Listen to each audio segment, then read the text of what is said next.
This is the Johnny Cleveland Podcast, all things Cleveland sports, with your host, John Suchan.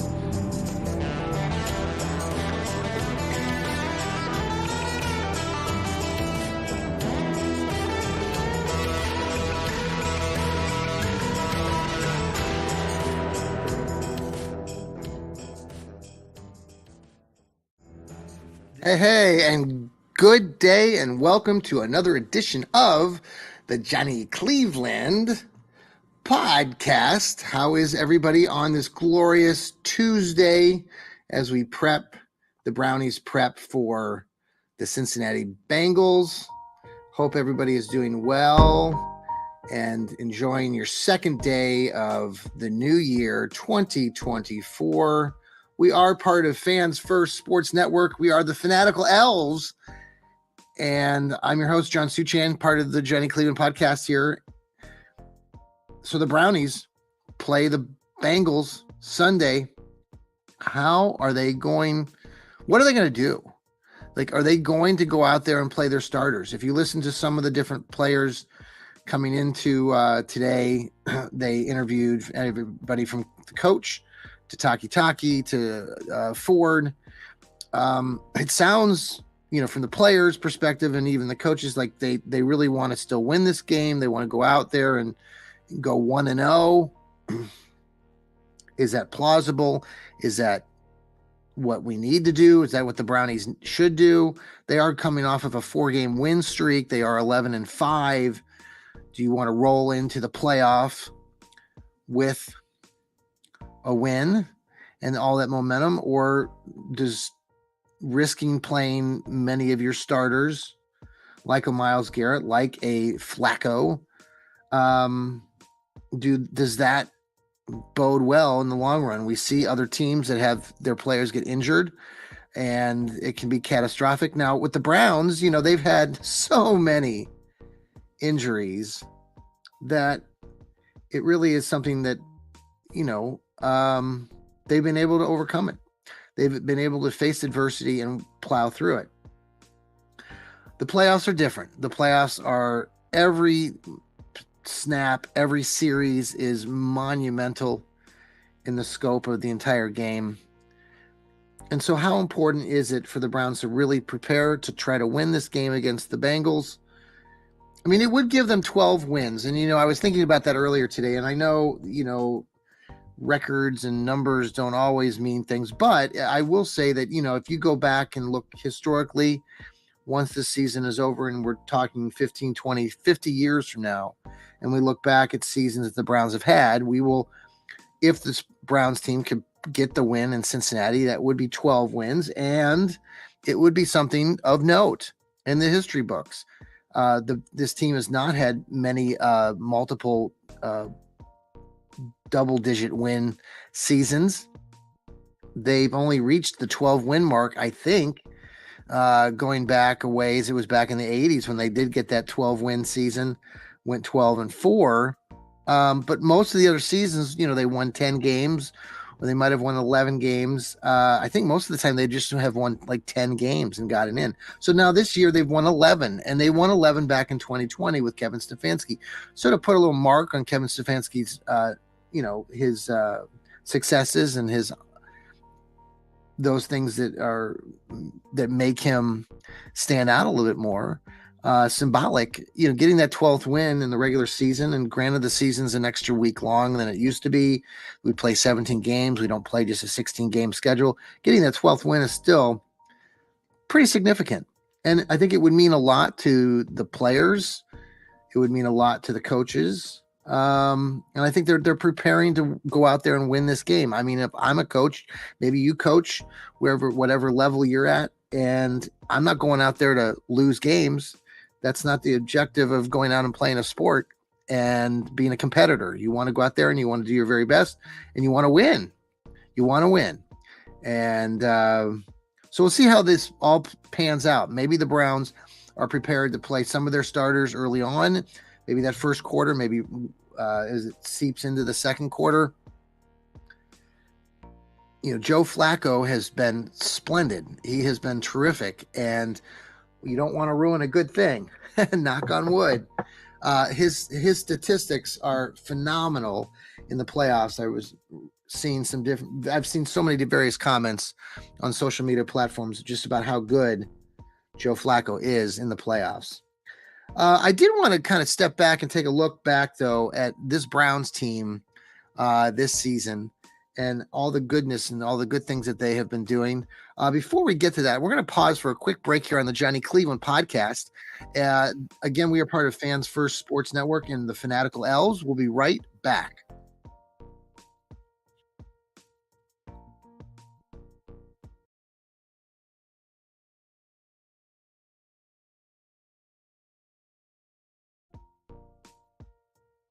Okay, we are back here on Fans First Sports Network, Fanatical Elves Network, and my Johnny Cleveland podcast. Welcome aboard. The Browns are prepping to play the Cincinnati Bengals on Sunday. The game time is 1 o'clock down there in Cincinnati. The weather sounds interesting this weekend. Sounds like it could be a mixed bag of things, especially along the East Coast. Sounds like we're going to get into some more wintry weather here in the Buckeye State and other areas of the country over the next couple of weeks. So, if the Browns somehow can get into the playoffs, win that road game against either Jacksonville, Indianapolis, or Houston, there is still a way that this Browns team can get a home playoff game after that, depending on how the seeding pans out. And if the lower seeds at the 6 and 7 level, and that could be anybody from the Miami Dolphins, the Buffalo Bills, the Kansas City, well, not Kansas City now, any of these teams could upset either the 2 or the 3 seed, then that lower seed actually gets to have to play the Baltimore Ratbirds. Then the Browns could still get that home game if they got a chance to play either that 6 or 7 seed. We'll see. We'll see. Anything's possible. It's very interesting. Before I get in, I want to talk a little bit about the Browns and the kind of the breakdown of how individuals have done this year in the Browns on the Browns team. Just listening this week, and it's early in the week again, but this glamorous chitter chat of the Ratbirds, Baltimore. It's just gross, right? I mean, we loathe. I mean, it's called Ravens hate for a reason. What the Elf was that? Joel K does a great episode. He has on his show. He talks about Ravens hate quite a bit, and there is a lot to be hateful on that organization. I mean, they stole our team. The Browns were stolen from us by Baltimore, by Art Modell to the city of Baltimore. Thus, we hate Baltimore. There's just so much to hate about him. I mean, you see, Odell Beckham Jr. Sitting out there, talking about how this Ratbirds team is the best team he's ever played for. That bull crap. Just trying to get clicks. The thing is that, no one, the national media today, everybody from Colin Cowherd to the ESPN folks are all talking about Baltimore. Who can beat Baltimore? Who can beat Baltimore? They ask. Who can beat Baltimore? And they all clamor up and they're like, I don't know. I don't know. I don't know who can beat Baltimore. Oh, are these guys idiots? They're complete ignorant. They just ignore what's right in front of them. Who's beating the San Francisco 49ers and who's beating the Baltimore Ravens this year? Oh, that's right. The Cleveland Browns. The Cleveland Browns have beaten both these teams. Yes, Baltimore beat the Browns back in week, 4? And it was one of those moments where we thought Deshaun Watson was going to start, and then he all of a sudden decided not to start, and we threw Dorian Thompson-Robinson to the Ratbirds, and they beat us. But then the Browns went to Baltimore and needed to prove a point, and they did. They were down in that game, but they fought hard. Deshaun Watson had one of his best games of his season so far with the Browns, and they got the win, 33-31. It was a great moment, and it's something that should be talked about. No one in the national media wants to talk about that. So when they're all going, who's going to beat Baltimore? Who's going to beat Baltimore? I don't know. That's just ridiculous. It's just, again, the purposefulness of the national media to, again, sideswipe, ignore the Cleveland Browns. The Cleveland Browns are on this wonderful ride with Joe Flacco. That's fine. We'll continue to ride with Joe. You know, you get we get coverage for about 5 hours, 6 hours of like, oh yeah, the Browns and Joe Flacco. But then 2 days later, the national media, they all change their tone. That no one wants to talk about the Browns. They just ignore it. And they just want to continue to talk about the Ratbirds. Look, the Ratbirds are a good team. I'm not going to say they're not a good team. They're obviously 13-3 for a reason. But they've had so much damn luck this year. So much damn luck. They're always playing teams without their starting quarterback or something happens. Like, look what happened when they played the Browns. Dorian Thompson-Robinson. They continue to have these things come up. And when they played the Dolphins, the Dolphins were missing multiple key components of their offense, and Waddell and all these wide receivers that are out. So I don't give the Ratbirds much more credit than that. The Browns can go play in Baltimore and beat Baltimore again. And they will. Joe Flacco, the former Baltimore Ratbirds, what a storyline that would be. He goes in there to Baltimore with the Browns, and they beat Baltimore. It will happen. So be prepared, Browns fans. All right, well, let's talk about the Browns and sort of look back right now where they are this season. You know, I was looking here, you know, Joe Flacco has played in 5 games now for the Browns. He currently has thrown for over 1,600 yards. Before I get into all this, I do also want to pause and give a moment to the passing, the death of Frank Ryan. Frank Ryan was the quarterback of the Cleveland Browns from 1962 to 68. He was the starting quarterback for the Browns, and he helped bring the Browns a championship in 1964. He was also a mathematician, a doctor, was a professor over at Case Western. I know my cousins, they up there in Cleveland have some ties with Frank Ryan. Their father they worked both at Case Western, and so there was some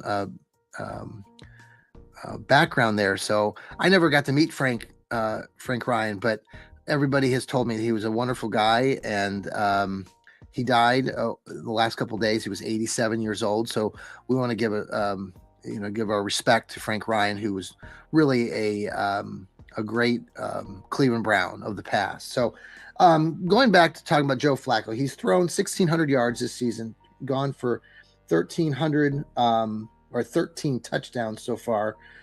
He's thrown 8 interceptions. His percentage of completions is 60% right now. He's averaging 323 yards per game, which is really, really awesome. He's been sacked 8 times in that span. Now, you compare that to the other quarterbacks that have been with the Browns so far. Dorian Thompson-Robinson played in a few games. He threw for 440 yards, had 4 interceptions and just 1 touchdown. He'd been sacked 6 times in just his brief stint. P.J. Walker, he's thrown for 674 yards, 1 touchdown and 5 interceptions. He played in at least 3 games. He was sacked 11 times. And then you have Deshaun Watson, who 5 games. The 6th game, he was kind of injured. They brought him in, if you remember, in Indianapolis, and then he went out at the end of the first quarter because he sucked. He's thrown for 1,100 yards, through 7 touchdowns, 4 interceptions. He was sacked those 17 times. That's a lot. I know he's a running quarterback and all this stuff, but that's too much. That's too much, and that's an issue. In the running game this year so far, Jerome Ford has rushed for 807 yards. So congratulations to Jerome Ford.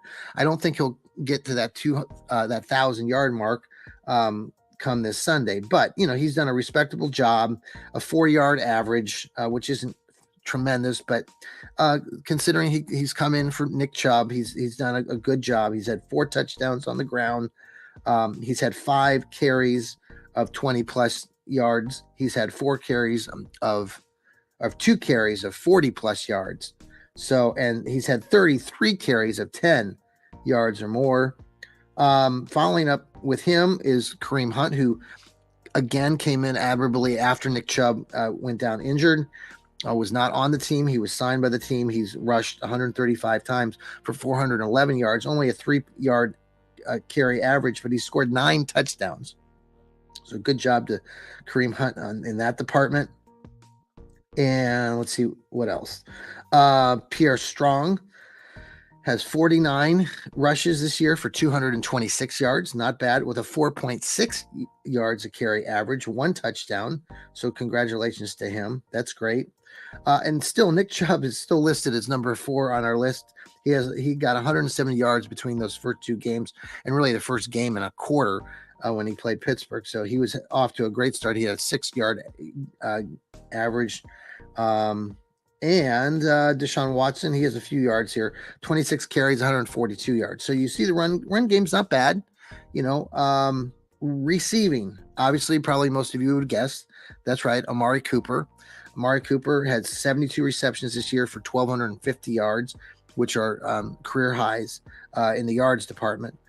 He has 17.4 yards a catch averaged, 5 touchdowns. So he had a couple weeks ago, 75 yards. So good job to him.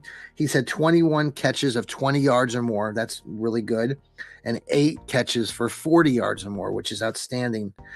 David Njoku, the tight end for the Brownies, is having a career year. Many of you already know this, but he's already caught the ball 81 times for 882 yards. So there's an outside shot if they played him in Cincinnati and he got a couple gifts early on in that game. He could maybe reach the 1,000-yard mark. I don't think that's going to happen, and I don't know if he'll even play.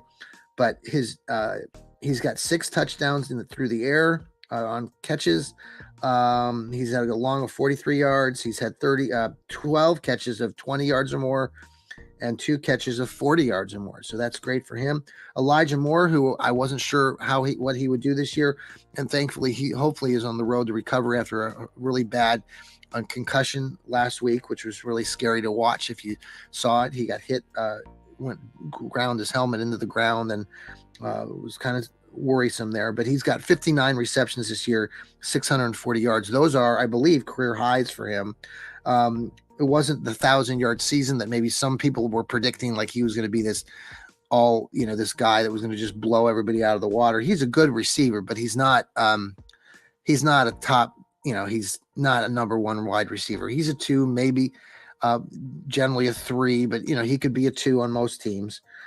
Jerome Ford's doing a nice job in the run department, or in the receiving department as well. The running back has 42 receptions this year for 293 yards. He's putting the numbers kind of like Kareem Hunt used to back in the day. So good job for him. He's got 5 touchdowns too that he's caught. So that's great. Following that, you got Cedric Tillman, who's got 18 receptions, which is more than I would have figured, but he's got 181 yards. So that's good. The tight end Akins, and David Bell only has 10 receptions for 99 yards.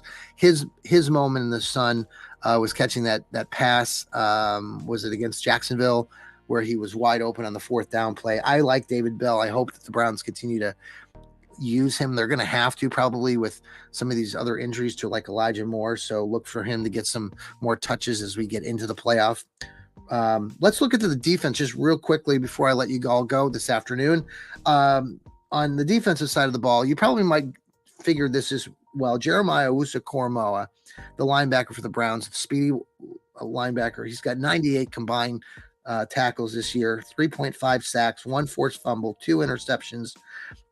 So some really good stuff there from JOK. Grant Delpit followed up with 77 receptions, a sack and a half. Taki's got in there. He's got 64 tackles, 2 sacks, 1 interception. Forced fumbles this year. Myles Garrett, maybe you might have thought this. He's got 4 of them. He leads the team with 4 forced fumbles. In the interception department, Martin Emerson, again, having a really good, solid second season with the Brownies, has 4 of those. And let's not, Ronnie Hickman, we don't talk a lot about him, but I'm glad what he did last week for the coming out of Ohio State, 22 carry or tackles on the year, but he's got the 1 interception for a run back, which was for a touchdown, which was fantastic. So good job to him. In the sack department, You probably guessed it. Myles Garrett leads the team with 14 this year. Right now, Zadarius Smith has 5.5. I just think Zadarius Smith is just a better player overall than Javion Clowney, who we gave up on. I know he plays for Baltimore now, so we're all going to hear about how great Javion Clowney is and what a breakout year he had with Baltimore. He gave up on the Cleveland Browns. You and I both know that. So he's 5.5 sacks. Obi-Wan Kenobi Ogobo, he's got 4.5. Alex Wright has come on since Obi-Wan went out with the injury. He now has 4 sacks in the season, so congratulations to him. The kid out of UAB is really coming on strong, and I like to think that he's got a bright future as a Cleveland Brown. Yeah, so there you go. We got a bunch of other people with singular sacks. A lot of good things in that defense.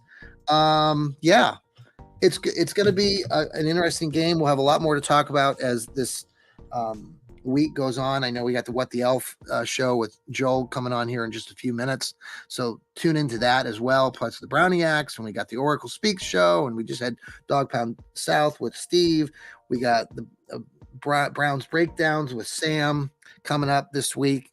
We got the Browns Blitz with Rod coming up later this week. So please tune into all of our shows here on the Fanatical Elves Network. And I hope you all have a very good, blessed rest of your January 2nd, the second day of 2024.